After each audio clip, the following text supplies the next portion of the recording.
ॐ गणेशाय नमः।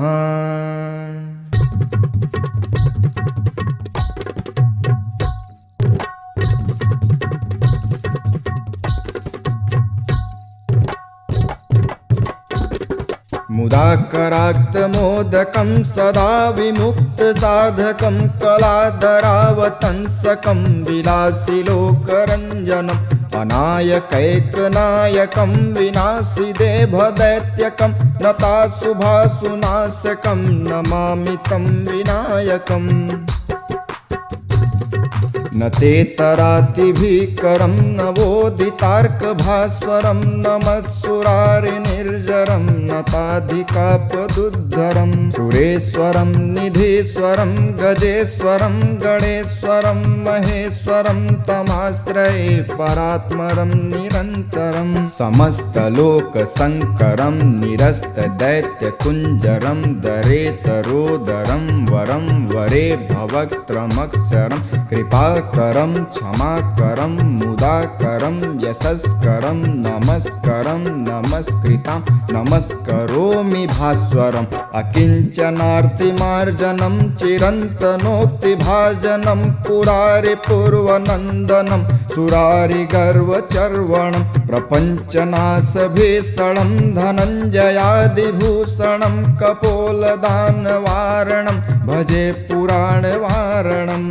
नितान्तकान्तदन्तकान्तिमन्तकान्तकात्मजमचिन्त्य रूपमन्तहीनमन्तराय कृन्तनं हृदन्तरे निरन्तरं वसन्तमेव योगिनां तमेकदन्तमेव तं विचिन्तयामि सन्ततं। महागणेश पञ्चरत्नमादरेण योग्नहं प्रयागति प्रभातके हृदि स्मरं गणेश्वरम्। अरोगतां दोषतां सुसाहितिं सुपुत्रतां समाहितायुरष्टभूतिमभ्युपौति सोरिचात्।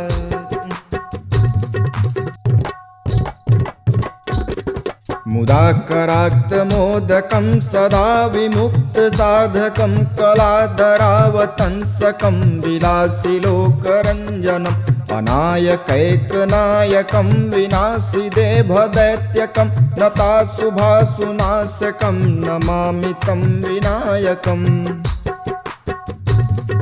न तेतरातिभीकरं नवोदितार्कभास्वरं नमत्सुरारिनिर्जरं नताधिकापदुद्धरं सुरेश्वरं निधीश्वरं गजेश्वरं गणेश्वरं महेश्वरं तमाश्रये परात्मरं निरन्तरं समस्तलोकशङ्करं निरस्तदैत्यकुञ्जरं दरेतरोदरं वरं वरे भवक्त्रमक्षरं कृपाकरं क्षमाकरं मुदाकरं यशस्करं नमस्करं नमस्कृतां नमस्करोमि भास्वरम्। अकिञ्चनार्तिमार्जनं चिरन्तनोक्तिभाजनं पुरारिपूर्वनन्दनं सुरारिगर्वचर्वणं प्रपञ्चनाशभीषणं धनञ्जयादिभूषणं कपोलदानवारणं भजे पुराणवारणम्। नितान्तकान्तदन्तकान्तिमन्तकान्तकात्मजमचिन्त्य रूपमन्तहीनमन्तराय कृन्तनं हृदन्तरे निरन्तरं वसन्तमेव योगिनां तमेकदन्तमेव तं विचिन्तयामि सन्ततं। महागणेश पञ्चरत्नमादरेण योग्नहं प्रयागति प्रभातके हृदि स्मरं गणेश्वरम्। अरोगतां दोषतां सुसाहितिं सुपुत्रतां समाहितायुरष्टभूतिमभ्युपौति सोरिचात्।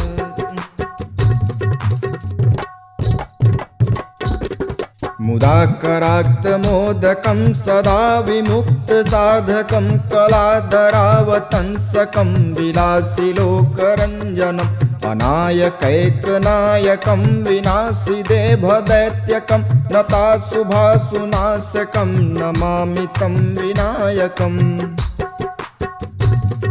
न ते तरातिभीकरं नवोदितार्कभास्वरं नमत्सुरारिनिर्जरं नताधिकापदुद्धरं सुरेश्वरं निधीश्वरं गजेश्वरं गणेश्वरं महेश्वरं तमाश्रये परात्मरं निरन्तरं समस्तलोकशङ्करं निरस्तदैत्यकुञ्जरं दरेतरोदरं वरं वरे भवक्त्रमक्षरं कृपाकरं क्षमाकरं मुदाकरं यशस्करं नमस्करं नमस्कृतां नमस्करोमि भास्वरम् अकिञ्चनार्तिमार्जनं चिरन्तनोक्तिभाजनं पुरारिपूर्वनन्दनं सुरारिगर्वचर्वणं प्रपञ्चनाशभीषणं धनञ्जयादिभूषणं कपोलदानवारणं भजे पुराणवारणं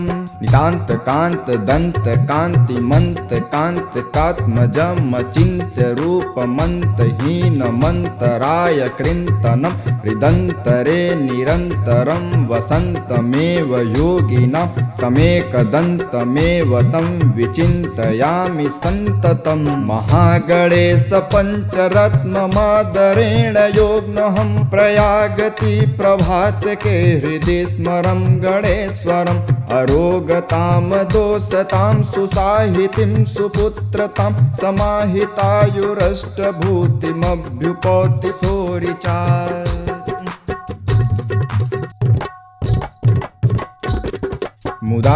मुदाकराक्तमोदकं सदा विमुक्तसाधकं कलाधरावतंसकं विलासिलोकरञ्जनम् अनायकैकनायकं विनाशिदेभदैत्यकं नताशुभाशुनाशकं नमामि तं विनायकम्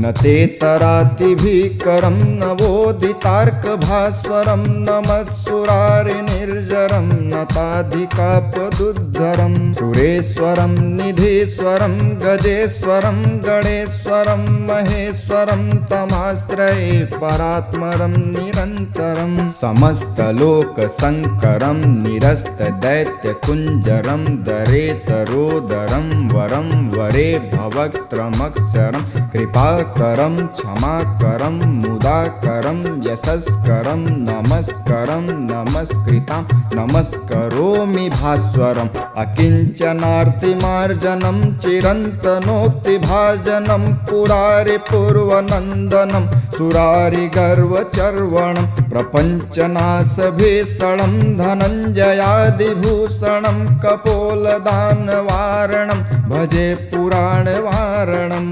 नितान्तकान्तदन्तकान्तिमन्तकान्तकात्मजमचिन्त्यरूपमन्तहीनमन्तराय कृन्तनं हृदन्तरे निरन्तरं वसन्तमेव योगिनां तमेकदन्तमेव तं विचिन्तयामि सन्ततं महागणेश पञ्चरत्नमादरेण योग्नहं प्रयागति प्रभातके हृदि स्मरं गणेश्वरम् अरोगतां दोषतां सुसाहितिं सुपुत्रतां समाहितायुरष्टभूतिमभ्युपौति सोरिचात्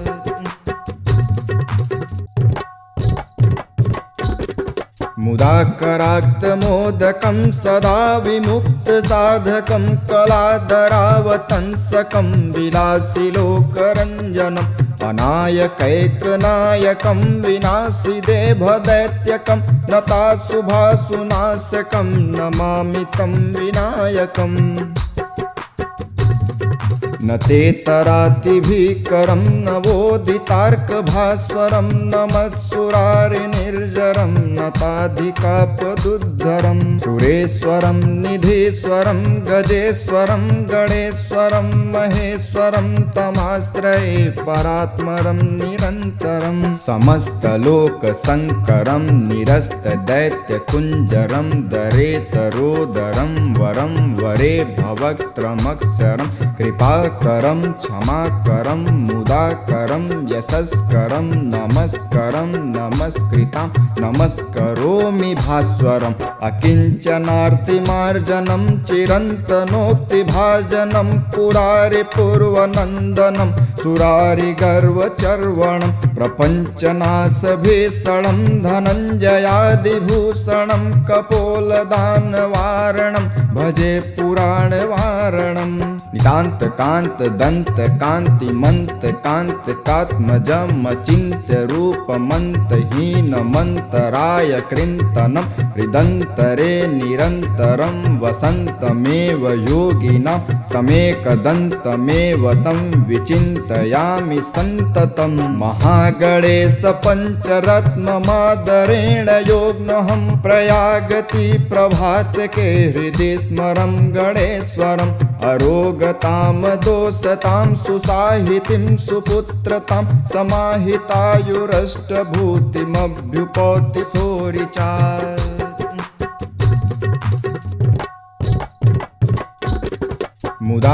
मुदाकराक्तमोदकं सदा विमुक्तसाधकं कलाधरावतंसकं विलासिलोकरञ्जनम् अनायकैकनायकं विनाशिदेभदैत्यकं नताशुभाशुनाशकं नमामि तं विनायकम् न तेतरातिभीकरं नवोदितार्कभास्वरं नमत्सुरारिनिर्जरं नताधिकापदुद्धरं सुरेश्वरं निधीश्वरं गजेश्वरं गणेश्वरं महेश्वरं तमाश्रये परात्मरं निरन्तरं समस्तलोकशङ्करं निरस्तदैत्यकुञ्जरं दरेतरोदरं वरं वरे भवक्त्रमक्षरं कृपाकरं क्षमाकरं मुदाकरं यशस्करं नमस्करं नमस्कृतां नमस्करोमि भास्वरम् अकिञ्चनार्तिमार्जनं चिरन्तनोक्तिभाजनं पुरारिपूर्वनन्दनं सुरारिगर्वचर्वणं प्रपञ्चनाशभीषणं धनञ्जयादिभूषणं कपोलदानवारणं भजे पुराणवारणम् नितान्तकान्तदन्तकान्तिमन्तकान्तकात्मजमचिन्त्यरूपमन्तहीनमन्तराय कृन्तनं हृदन्तरे निरन्तरं वसन्तमेव योगिनां तमेकदन्तमेव तं विचिन्तयामि सन्ततं महागणेश पञ्चरत्नमादरेण योग्नहं प्रयागति प्रभातके हृदि स्मरं गणेश्वरम् अरोगतां दोषतां सुसाहितिं सुपुत्रतां समाहितायुरष्टभूतिमभ्युपौति सोरिचा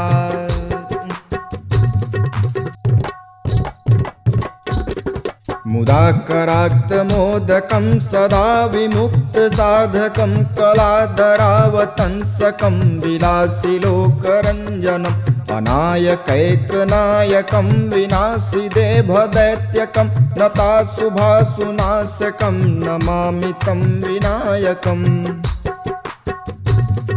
न तेतरातिभीकरं नवोदितार्कभास्वरं नमत्सुरारिनिर्जरं नताधिकापदुद्धरं सुरेश्वरं निधीश्वरं गजेश्वरं गणेश्वरं महेश्वरं तमाश्रये परात्मरं निरन्तरं समस्तलोकशङ्करं निरस्तदैत्यकुञ्जरं दरेतरोदरं वरं वरे भवक्त्रमक्षरं कृपाकरं क्षमाकरं मुदाकरं यशस्करं नमस्करं नमस्कृतां नमस्करोमि भास्वरम् अकिञ्चनार्तिमार्जनं चिरन्तनोक्तिभाजनं पुरारिपूर्वनन्दनं सुरारिगर्वचर्वणं प्रपञ्चनाशभीषणं धनञ्जयादिभूषणं कपोलदानवारणं भजे पुराणवारणम् नितान्त कान्त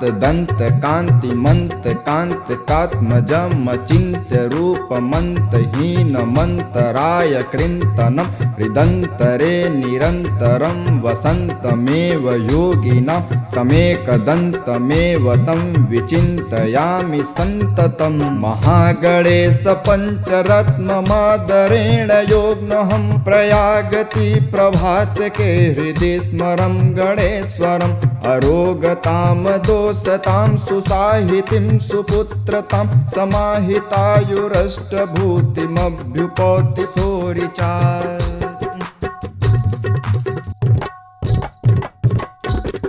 मुदाकराक्तमोदकं सदा विमुक्तसाधकं कलाधरावतंसकं विलासिलोकरञ्जनम् अनायकैकनायकं विनाशिदेभदैत्यकं नताशुभाशुनाशकं नमामि तं विनायकम्। न तेतरातिभीकरं नवोदितार्कभास्वरं नमत्सुरारिनिर्जरं नताधिकापदुद्धरं सुरेश्वरं निधीश्वरं गजेश्वरं गणेश्वरं महेश्वरं तमाश्रये परात्मरं निरन्तरं। समस्तलोकशङ्करं निरस्तदैत्यकुञ्जरं दरेतरोदरं वरं वरे भवक्त्रमक्षरं कृपाकरं क्षमाकरं मुदाकरं यशस्करं नमस्करं नमस्कृतां नमस्करोमि भास्वरम् अकिञ्चनार्तिमार्जनं चिरन्तनोक्तिभाजनं पुरारिपूर्वनन्दनं सुरारिगर्वचर्वणं प्रपञ्चनाशभीषणं धनञ्जयादिभूषणं कपोलदानवारणं भजे पुराणवारणम्। नितान्त कान्त दन्त कान्तिमन्त कान्तिकात्मजम् अचिन्त्य रूपमन्त हीनमन्तराय कृन्तनं हृदन्तरे निरन्तरं वसन्तमेव योगिनां तमेकदन्तमेव तं विचिन्तयामि सन्ततं। महागणेश पञ्चरत्नमादरेण योग्नहं प्रयागति प्रभातके हृदि स्मरं गणेश्वरम् अरोगतां दोषतां सुसाहितिं सुपुत्रतां समाहितायुरष्टभूतिमभ्युपौति सोरिचा।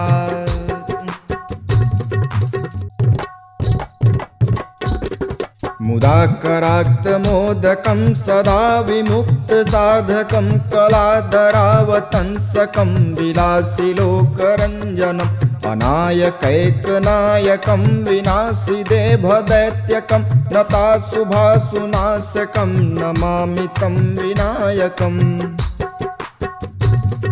न तेतरातिभीकरं नवोदितार्कभास्वरं नमत्सुरारिनिर्जरं नताधिकापदुद्धरं सुरेश्वरं निधीश्वरं गजेश्वरं गणेश्वरं महेश्वरं तमाश्रये परात्मरं निरन्तरं। समस्तलोकशङ्करं निरस्तदैत्यकुञ्जरं दरेतरोदरं वरं वरे भवक्त्रमक्षरं कृपाकरं क्षमाकरं मुदाकरं यशस्करं नमस्करं नमस्कृतां नमस्करोमि भास्वरम् अकिञ्चनार्तिमार्जनं चिरन्तनोक्तिभाजनं पुरारिपूर्वनन्दनं सुरारिगर्वचर्वणं प्रपञ्चनाशभीषणं धनञ्जयादिभूषणं कपोलदानवारणं भजे पुराणवारणम्।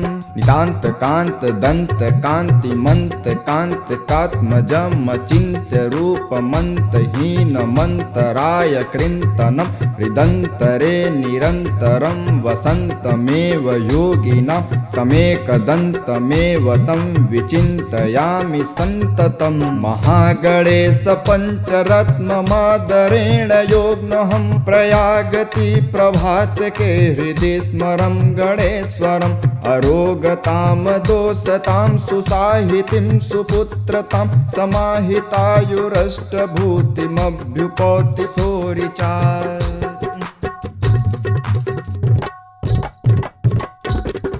मुदाकराक्तमोदकं सदा विमुक्तसाधकं कलाधरावतंसकं विलासिलोकरञ्जनम् अनायकैकनायकं विनाशिदेभदैत्यकं नताशुभासुनाशकं नमामि तं विनायकम् न तेतरातिभीकरं नवोदितार्कभास्वरं नमत्सुरारिनिर्जरं नताधिकापदुद्धरं सुरेश्वरं निधीश्वरं गजेश्वरं गणेश्वरं महेश्वरं तमाश्रये परात्मरं निरन्तरं समस्तलोकशङ्करं निरस्तदैत्यकुञ्जरं दरेतरोदरं वरं वरे भवक्त्रमक्षरं कृपाकरं क्षमाकरं मुदाकरं यशस्करं नमस्करं नमस्कृतां नमस्करोमि भास्वरम् अकिञ्चनार्तिमार्जनं चिरन्तनोक्तिभाजनं पुरारिपूर्वनन्दनं सुरारिगर्वचर्वणं प्रपञ्चनाशभीषणं धनञ्जयादिभूषणं कपोलदानवारणं भजे पुराणवारणम् नितान्तकान्तदन्तकान्तिमन्तकान्तिकात्मजमचिन्त्यरूपमन्तहीनमन्तराय कृन्तनं हृदन्तरे निरन्तरं वसन्तमेव योगिनां तमेकदन्तमेव तं विचिन्तयामि सन्ततं महागणेश पञ्चरत्नमादरेण योग्नहं प्रयागति प्रभातके हृदि स्मरं गणेश्वरम् अरोगतां दोषतां सुसाहितिं सुपुत्रतां समाहितायुरष्टभूतिमभ्युपौति सोरिचा